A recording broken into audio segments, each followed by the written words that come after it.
नमस्कार दोस्तों, स्वागत है एक बार फिर से आप सभी का हमारे इस चैनल में जिसका नाम है ऑल हिट एग्ज़ाम। दोस्तों, आज के इस वीडियो में हम लोग देखने वाले हैं उत्तर प्रदेश शिक्षक भर्ती परीक्षा यूपी टेट 2026 की तैयारी के लिए मैथ्स पेपर 1 और पेपर 2, पेपर फर्स्ट और पेपर सेकंड दोनों के लिए दोस्तों आपका मैथ का ये पूरा क्लास होगा। और मैथ के इस क्लास में ये हमारा आज का ये तीसरा वीडियो होगा। इसके पहले और दूसरे वीडियो को अगर आपने नहीं देखा है तो इस वीडियो के डिस्क्रिप्शन बॉक्स में मैं लिंक दे दूंगा, वहां से देख सकते हैं, या फिर चैनल के प्लेलिस्ट में जाकर के आप वहां से चेकआउट कर सकते हैं। तो चलिए स्टार्ट करते हैं। इसके पहले वाले वीडियो में यानी सेकंड वीडियो में हम लोगों ने पढ़ा था भाजकता के नियम। भाजकता के नियम भाजकता के नियम में हम लोगों ने देखा था इसके पहले वाले वीडियो में 2 से विभाजित होने वाली संख्या, 3 से विभाजित होने वाली संख्या, 4, 5, 6, 7, 8, 9 और 11 से विभाजित होने वाली संख्या कौन कौन सी है और उसका क्या फार्मूला है। और उसके बाद अब हम लोग आज इस वीडियो में शुरू कर रहे हैं यहाँ से, यानी कि वास्तविक एवं स्थानीय मान, face value and place value. दोस्तों चलिए स्टार्ट करते हैं। स्थानीय मान किसे कहते हैं, सबसे पहले ये समझिए। प्लेस वैल्यू किसे कहते हैं? किसी संख्या में से किसी अंक का स्थानीय मान निकालने के लिए वही अंक लिखेंगे जिसका स्थानीय मान निकालना है, और इस अंक के बाद जितने संख्या में अंक और अंक और हैं उतनी ही जीरो लिख देंगे। जैसे एग्जाम्पल के तौर पे संख्या है आपका 38,549, तो 38,549 में हमको 5 का अगर स्थानीय मान निकालना है तो इकाई, दहाई, सैकड़ा। 5 का स्थानीय मान प्लेस वैल्यू हो जाएगा आपका इकाई, दहाई, सैकड़ा, यानी कि तीसरे नंबर पे आपका 5 आ रहा है। तो हमेशा हम लोग शुरू करते हैं आपका बाएं से, तो यहाँ आपका इकाई, दहाई और सैकड़ा, तीसरे स्थान पे सैकड़ा आता है और ये 5 आपका जो है स्थानीय मान हो जाएगा। 8 का स्थानीय मान निकालना है तो यहाँ आपका देखिए 8 चौथे नंबर पे है, इकाई, दहाई, सैकड़ा, हजार, ये क्या हो जाएगा 8000। 3 का स्थानीय मान निकालना है तो 3 आपका जो है यहाँ पे है, यानी कि 5वें नंबर पे है, यानी कि आपका 3 के आगे 4 जीरो लिख देंगे, यानी कि इकाई, दहाई, सैकड़ा, हजार, 10,000, ये 30,000। तो इस तरीके से जो है हम लोग स्थानीय मान निकालते हैं। एक बार पुनः रिपीट कर देता हूँ। किसी संख्या में से किसी अंक का स्थानीय मान निकालने के लिए वही अंक लिखेंगे जिसका स्थानीय मान निकालना है, और इस अंक के बाद जितने संख्या में अंक और हैं उतना ही जीरो आगे हम लिख देते हैं, वही उसका क्या हो जाता है, स्थानीय मान हो जाता है। चलिए अब दूसरा आता है आपका वास्तविक मान, फेस वैल्यू क्या होता है। फेस वैल्यू दोस्तों किसी संख्या में से किसी अंक का वास्तविक यानी कि फेस वैल्यू अंक वही अंक होता है जो पूछा गया हो। जैसे उदाहरण के लिए 38,549 में 5 का वास्तविक मान क्या होगा, तो 5 का वास्तविक मान आपका 5 ही होगा, फेस वैल्यू वही रहेगा। 8 का वास्तविक मान क्या होगा, 8 ही होगा। 3 का वास्तविक मान क्या होगा, 3 ही होगा। तो यहाँ पे आपका वास्तविक मान में कोई परिवर्तन नहीं होता है। किसी संख्या में किसी अंक का वास्तविक मान यानी कि फेस वैल्यू अंक वही होता है जो पूछा गया होता है। तो आपको स्थानीय मान और वास्तविक मान दोनों का पता चल गया। अब चलिए आगे बढ़ते हैं। लघुत्तम समापवर्तक और महत्तम समापवर्तक, एलसीएम और एचसीएफ। तो सबसे पहले देखते हैं आपका एचसीएफ महत्तम समापवर्तक। दोस्तों एचसीएफ उस बड़ी से बड़ी संख्या को कहते हैं जो किसी दी गई संख्या को पूरे तरीके से विभाजित या डिवाइड कर दे, यानी कि उसको बांट दे। जैसे कि 15, 20, 60 का एचसीएफ क्या होगा, तो इसमें जो है सबसे पहले छोटी वाली संख्या से उससे बड़ी वाली संख्या को भाग करेंगे, फिर जो शेषफल रिमाइंडर बचे आएगा उस शेषफल से सबसे बड़ी वाली संख्या को भाग कर देंगे। उसके बाद जो भागफल आएगा वही आपका क्या हो जाएगा, एचसीएफ, यानी कि आपका महत्तम समापवर्तक हो जाएगा। एग्जाम्पल के तौर पे यहाँ चलिए समझते हैं। जैसे कि आपका ये 15 का भाग देना है आपको 20 में, तो यहाँ 15 का एक बार में भाग जाएगा, तो यहाँ पे 20 में से 15 माइनस करते हैं तो आपका 2 में से 1 इधर हासिल ले लेंगे तो ये 10 हो जाएगा, और 10 में से 5 जाएगा तो 5 बचेगा, और यहाँ 1 में से 1 जाएगा तो 0 बचेगा। फिर 5 यहाँ पे आ गया। अब 5 से अगर हम भाग देते हैं 60 में तो ये आपका 5 का पहाड़ा पढ़ते हैं 12 बार तो आपका 60 आता है। तो यहाँ पे 60 में से 60 जाएगा, 0 बचेगा। अर्थात 15, 20 और 60, 15, 20 और 60 इनका HCF क्या हो जाएगा, महत्तम समापवर्तक आपका हमेशा क्या है, 5 है। तो यहाँ पे आपका 5 जो है वो महत्तम समापवर्तक हो जाएगा। चलिए अब देखते हैं लघुत्तम समापवर्तक LCM। लघुत्तम समापवर्तक LCM क्या होता है? LCM वह छोटी से छोटी संख्या होती है जो दी गई संख्याओं से पूरे का पूरा विभाजित हो जाए, यानी कि डिवाइड हो जाए। जैसे कि 12, 15, 20 का LCM क्या होगा?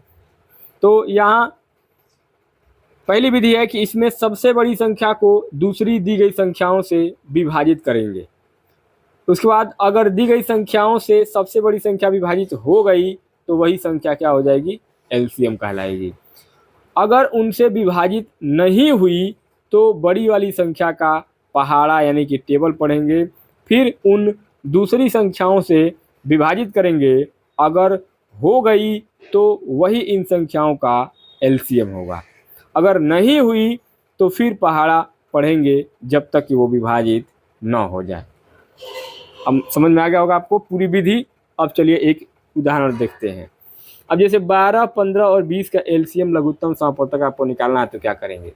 तो 20 × 30 बराबर क्या हो जाएगा आपका, 20 × 60, 12 × 5 यानी 12 × 5 60, और 15 × 4 यानी कि 15 को 60। तो 60 यहाँ पे क्या है, आपका LCM है। इसका दूसरा भी तरीका होता है, जैसे कि जो भी आपका 12, 15, 20 का LCM क्या हो जाएगा आपका लास्ट में 60 हो जाएगा। इसका एक और तरीका होता है, चलिए वो आगे देखते हैं। LCM की दूसरी विधि होती है सर्वगुणज की विधि। तो इसमें क्या होता है कि आपका जैसे कि 12, 15, 60 का हमको निकालना है तो हम पहले 3 से काटेंगे। तो 3 चौको 12, 3 चौको 12, फिर 3 पचे 15, फिर 3 बीसम 60। तो 4, 5, 20 आएगा। अब हमको ये 3 से नहीं कटेगा, अब 4 से कटेगा। तो 4 एकम 4 और बाकी नहीं कटेगा तो 5, और 4 से नहीं कटेगा तो 5 ऐसे उतार देंगे, और 4 पचे 20, तो ये आपका 5 हो जाएगा। अब फिर 5 से कटेगा, 5 एकम 5, फिर 5 एकम 5, फिर 5 एकम 5।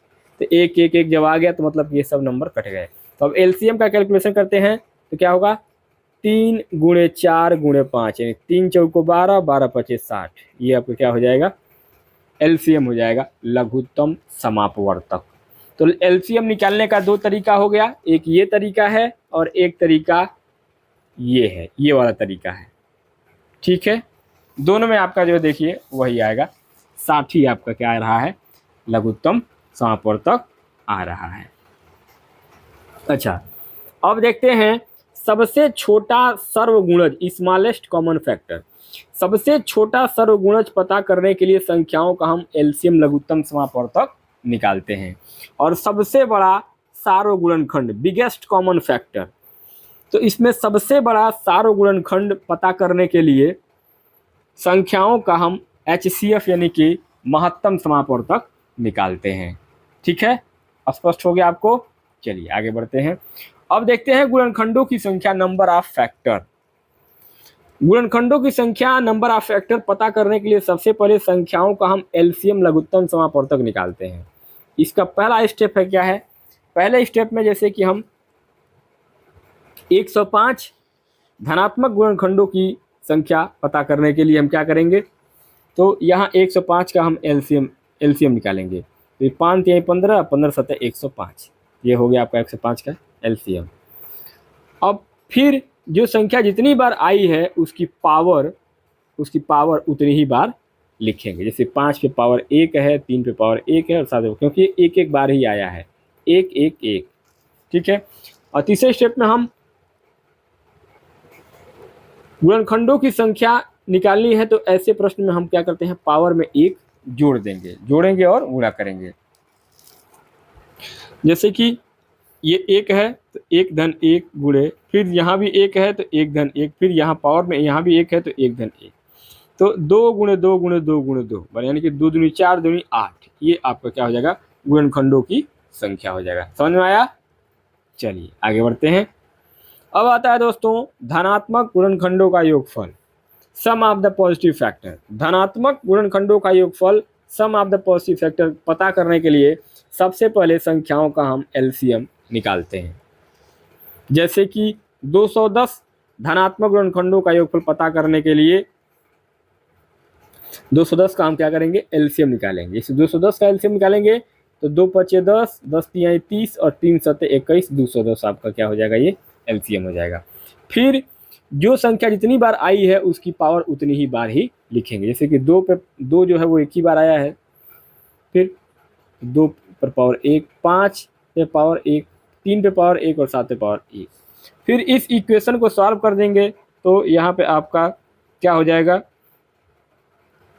योगफल बराबर क्या हो जाएगा आपका, धनात्मक गुणनखंडों का योगफल क्या हो जाएगा, 1 धन 2 गुणे 1 धन 5 गुणे 1 धन 3 गुणे 1 धन 7, यानी कि 2 1 3, 5 1 6, 3 1 4 और 7 1 8, यानी 3 6 18, 18 चौको 72 और 18 72 8 576, 3 6 18, 18 चौको 72 और 72 8 576, तो 210 का धनात्मक गुणनखंडों का योगफल 576 हो जाएगा। ठीक है, समझ में आ गया आपको? चलिए आगे बढ़ते हैं। अब देखते हैं दोस्तों एलसीएम और एचसीएफ के कुछ महत्वपूर्ण सूत्रों को। जैसे कि दो संख्याओं का गुणनफल बराबर क्या होगा, दो संख्याओं का गुणनफल बराबर एलसीएम गुणे एचसीएफ। ठीक है, दूसरा पहली संख्या अगर निकालना हो तो पहली संख्या बराबर होता है एलसीएम गुणे एचसीएफ बटे दूसरी संख्या, ये सूत्र है, इसको याद रखिएगा। तीसरा सूत्र है दूसरी संख्या अगर आपको निकालनी है तो दूसरी संख्या बराबर होता है एलसीएम गुणे एचसीएफ बटे पहली संख्या। तो ये सूत्र आप जो है स्क्रीनशॉट ले लीजिए, याद रखिए। बाकी दोस्तों इसका पीडीएफ अगर चाहिए तो मैं आपको अपने टेलीग्राम चैनल में ये सारी चीज़ें अपलोड कर रहा हूँ, वहाँ आप टेलीग्राम चैनल को ज्वाइन करके पीडीएफ को रिसीव कर सकते हैं। चलिए आगे अब देखते हैं दोस्तों भिन्न फ्रैक्शन। भिन्न कितने प्रकार का होता है, भिन्न क्या होता है? दोस्तों भिन्न फ्रैक्शन ऐसी संख्या है जिसे p के रूप में व्यक्त किया जा सके जहां q is not equal to 0, क्या होगा, भिन्न कहलाएगा। p को भिन्न का अंश तथा q को भिन्न का हर कहते हैं। जैसे 3/5 क्या है, एक भिन्न है, इसमें 3 अंश है तथा 5 क्या है, हर है। ऊपर वाला अंश होता है, नीचे वाला हर होता है। अंश को हम न्यूमरेटर कहते हैं, हर को हम डिनोमिनेटर कहते हैं। भिन्नों के प्रकार, भिन्न कितने प्रकार के होते हैं, टाइप्स ऑफ फ्रैक्शन। पहला होता है आपका साधारण भिन्न, सिंपल फ्रैक्शन। साधारण भिन्न जब किसी संख्या का पूर्ण भाग किसी संख्या में नहीं जाता है तो उसे हम साधारण भिन्न कहते हैं। जैसे 4 में 5 से भाग दिया जाए तो इसका पूरा भाग नहीं जाता है, जैसे कि 4/5 क्या है, एक साधारण भिन्न है। वही दूसरा आता है आपका संक्षिप्त भिन्न, यानी कि लोएस्ट टर्म फ्रैक्शन। संक्षिप्त भिन्न वे भिन्न है जिनके अंश और हर परस्पर अभाज्य होते हैं, अर्थात दोनों में कोई और संख्या उभयनिष्ठ न हो। जैसे कि 3/4, 4/11।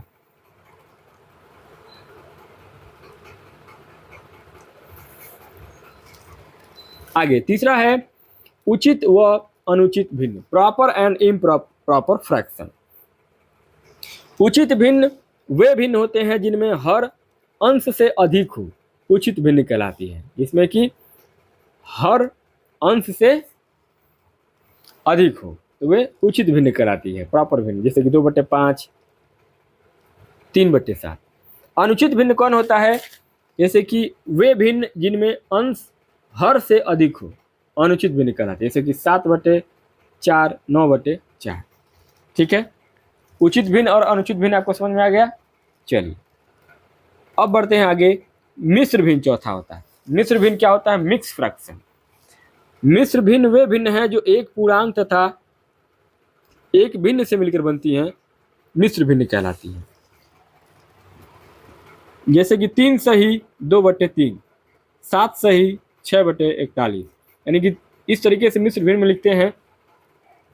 इसको साधारण भिन्न में अगर बदलना हो तो कैसे बदलेंगे? तो 3 का पहाड़ा 3 बार पढ़ेंगे, 3 तिरिक 9, और ऊपर वाला जोड़ लेंगे अंश, 3 तिरिक 9 2 11 बटे क्या हो जाएगा? 3 हो जाएगा। ये 7 6 42, 43/6 हो जाएगा। चलिए पांचवा है व्युत्क्रम भिन्न इनवर्स फ्रैक्शन। किसी भिन्न के अंश को हर तथा हर को अंश बनाकर प्राप्त भिन्न पहले भिन्न का क्या होता है? व्युत्क्रम भिन्न कहलाती है। जैसे कि 5/8 को अगर हम 5/8 का व्युत्क्रम भिन्न क्या होगा? 8/5, यानी कि 5/8 का हम उलाट देंगे, उल्टा कर देंगे, तो ये आपका क्या हो जाएगा?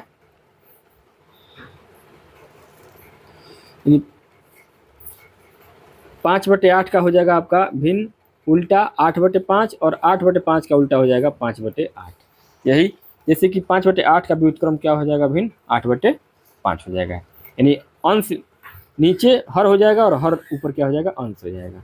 ठीक है, चलिए आगे। उसके बाद आता है आपका सतत और संयुक्त भिन्न। सतत भिन्न क्या है? कंटिन्यूअस भिन्न। तो सतत भिन्न जो है वो कुछ इस तरीके से लिखा जाता है, निम्न रूप से लिखी जाने वाली भिन्न सतत भिन्न कहलाती है। जैसे कि आपका ये भिन्न है 2 + 2/1, 4 + 1/1, 4 + 1 1 + 5/6। तो कुछ इस तरीके से जो है आपका सतत भिन्न लिखा जाता है। उसके बाद सातवां आता है आपका संयुक्त भिन्न यानी कंपाउंड फ्रैक्शन। संयुक्त भिन्न जो है कंपाउंड फ्रैक्शन वे भिन्न होते हैं जिनके अंश या हर या दोनों भिन्न होते हैं, संयुक्त भिन्न कहलाती है। जैसे कि 1/7/9, 11/9/13, ये क्या है आपका? संयुक्त भिन्न कहलाएगा। चलिए यहाँ तक आपको समझ में आ गया, आगे बढ़िए। अब आता है दोस्तों दशमलव भिन्न डेसिमल फ्रैक्शन। दशमलव भिन्न क्या होता है? यदि अंश यानी न्यूमरेटर में हर डिनोमिनेटर से भाग दिया जाए तो दशमलव में प्राप्त राशि दशमलव भिन्न कहलाएगी। जैसे कि 2/10, 3/10, तो इसको जब आप हल करेंगे तो ये हमेशा आपका क्या आएगा? दशमलव पॉइंट में आएगा, वही पॉइंट में आएगा तो क्या हो जाएगा आपका? ये दशमलव हो जाएगा। दशमलव भिन्नों के प्रकार कितने प्रकार के होते हैं दशमलव भिन्न? सबसे पहला आता है आपका पुनरावृत्ति दशमलव भिन्न यानी रिकरिंग डेसिमल फ्रैक्शन। वे दशमलव भिन्न जिनमें दशमलव के बाद एक से अधिक अंकों की पुनरावृत्ति हो, पुनरावृत्ति दशमलव भिन्न कहलाती है। और ऐसे भिन्नों को प्रदर्शित करने के लिए पुनरावृत्त अंकों पर रेखा यानी कि बार खींच दिया जाता है। जैसे कि 2/3 इसको भाग देंगे तो 0.6666 जब आएगा, कंटिन्यू 666 आएगा तो ये केवल एक 6 लगा के ऊपर बार लगा देंगे तो ये आपका पुनरावृत्त भिन्न हो जाएगा, यानी कि दशमलव भिन्न हो जाएगा, पुनरावृत्त दशमलव भिन्न। जैसे कि 22/7 को भाग देंगे तो 3.1428571, तो यहाँ पे क्या हो जाएगा? लास्ट में जो संख्या रिपीट हो रही है उस पर बार लगा देंगे तो ये क्या हो जाएगा? आपका पुनरावृत्त दशमलव भिन्न हो जाएगा। चलिए आगे है आपका शुद्ध पुनरावृत्त दशमलव भिन्न प्योर रिकरिंग डेसिमल फ्रैक्शन। शुद्ध पुनरावृत्त दशमलव भिन्न क्या होता है? ऐसी पुनरावृत्त दशमलव भिन्न जिनमें दशमलव बिंदु के बाद के सभी अंकों की पुनरावृत्ति हो, शुद्ध पुनरावृत्ति दशमलव भिन्न कहलाती है। इन भिन्नों को साधारण भिन्न में बदलने के लिए दशमलव भिन्न को बिना दशमलव के अंश में लिखा जाता है तथा हर में 9 उतनी ही बार लिखा जाता है जितनी बार अंकों का दोहराव हो, यानी रिपीटिशन हो। जैसे उदाहरण के लिए अगर देखेंगे तो 0.3 पर जब ये बार लगा है ये क्या हो जाएगा? 3/9 बराबर क्या हो जाएगा? 1/3, यानी 1/3, यानी 3 से इसका काट देंगे तो ये क्या हो जाएगा? 1/3। यहाँ पुनरावृत्त अंकों की संख्या क्या है? 1 है, अतः हर में 9 एक बार होगा। फिर 0.57 पे अगर बार लगा हुआ है 57 पे ये पूरा बार रहेगा, ये क्या हो जाएगा? 57/99। यहाँ पे जब इसको काटेंगे तो ये हो जाएगा 19×3 = 57, ये आपका 19/33 हो जाएगा। ठीक है, तो पुनरावृत्त अंकों की संख्या क्या है? 2 है, अतः हर में क्या हो जाएगा? 9 2 बार लिख देंगे। ठीक है, चलिए आगे बढ़ते हैं। उसके बाद आता है आपका मिश्रित पुनरावृत्त दशमलव भिन्न, मिक्स रिकरिंग डेसिमल फ्रैक्शन। मिश्रित पुनरावृत्त दशमलव भिन्न ऐसी दशमलव भिन्न होती है जिनमें दशमलव बिंदु के बाद कुछ अंकों की पुनरावृत्ति रिकरेंस होती है तथा कुछ की नहीं होती है, मिश्रित पुनरावृत्त दशमलव भिन्न कहलाती है। जैसे कि 0.19 पे क्या है आपका, ये देखिए बार लगा हुआ है।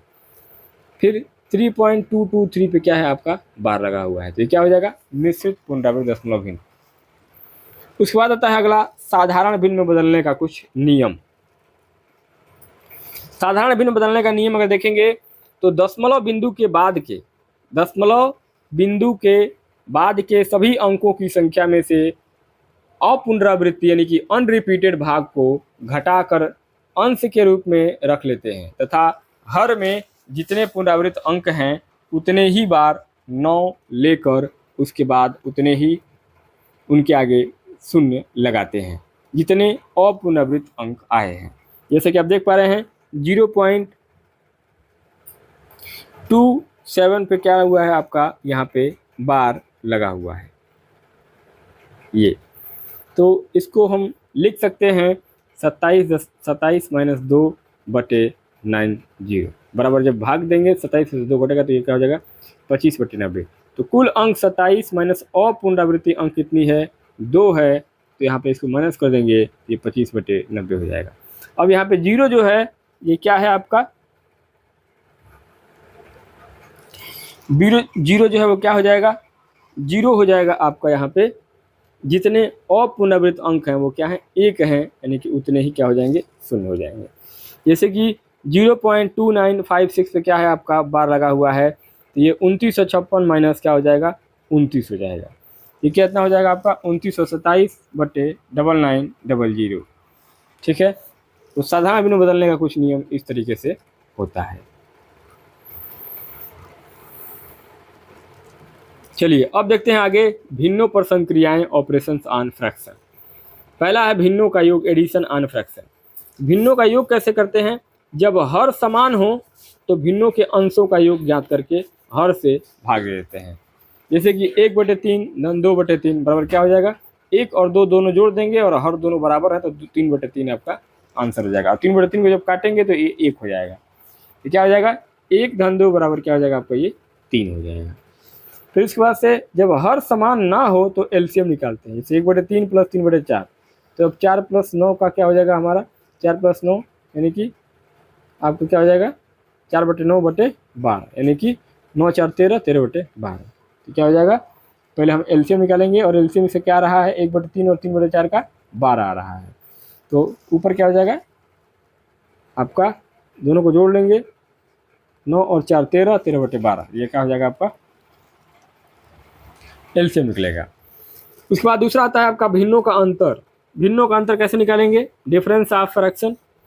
तो जब हर डिनोमिनेटर समान हो तो भिन्नों के अंशों यानी कि न्यूमरेटर का अंतर ज्ञात करके हर से भाग दे देते हैं। जैसे कि 4/3 माइनस 2/3 बराबर क्या हो जाएगा, 2/3 है। 4 में से 2 घट गया 2 और 3 का 3 वैसे उतर गया, 2/3 हो गया। अब क्या हो जाएगा 4 - 2 बराबर 2। फिर जब हर समान न हो तो एलसीएम लेते हैं। जैसे कि 5/3 2/6, तो इसका एलसीएम 6 और 3 का एलसीएम क्या हो जाएगा 6 हो जाएगा।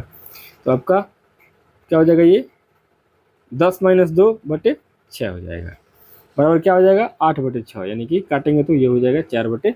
तो भिन्नों का अंतर जो है कुछ इस तरीके से निकलता है। दोस्तों आगे देखते हैं अगला, तीसरा है आपका भिन्नों का गुणा। भिन्नों का जोड़ देख लिया हम लोगों ने, भिन्नों का अंतर देख लिया, घटाना देख लिया। अब भिन्नों का गुणा देखते हैं, मल्टीप्लिकेशन ऑफ फ्रैक्शन। तो यहाँ पे जैसे कि भिन्नों की गुणा करते समय भिन्नों के अंशों की गुणा तथा हरों की गुणा करते हैं। यदि भिन्न मिश्र रूप में हो तो भिन्न को अनुचित भिन्न में परिवर्तित करके भिन्नों की गुणा करते हैं। जैसे कि 5/3 × 1/4, तो यहाँ पे क्या हो जाएगा 5 एकम 5 और 3 चौको 12। ये क्या आ जाएगा आपका भिन्नों का गुणा हो जाएगा। समझ में आ गया। चलिए अब आगे बढ़ते हैं। चौथा है भिन्नों का भाग, डिवीजन ऑफ फ्रैक्शन।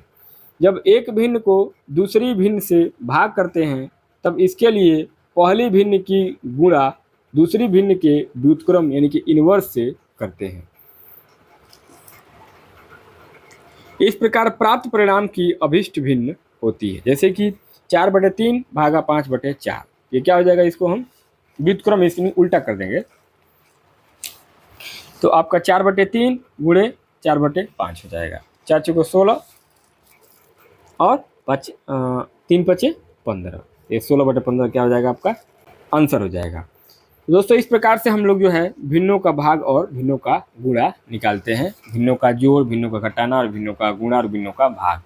तो इस वीडियो में हम लोगों ने आज यहाँ तक देखा है, और इसके बाद अब अगले वीडियो में हम लोग शुरू करेंगे परसेंटेज, यानी कि आपका प्रतिशतता, प्रतिशत परसेंटेज, यहाँ से शुरू करेंगे।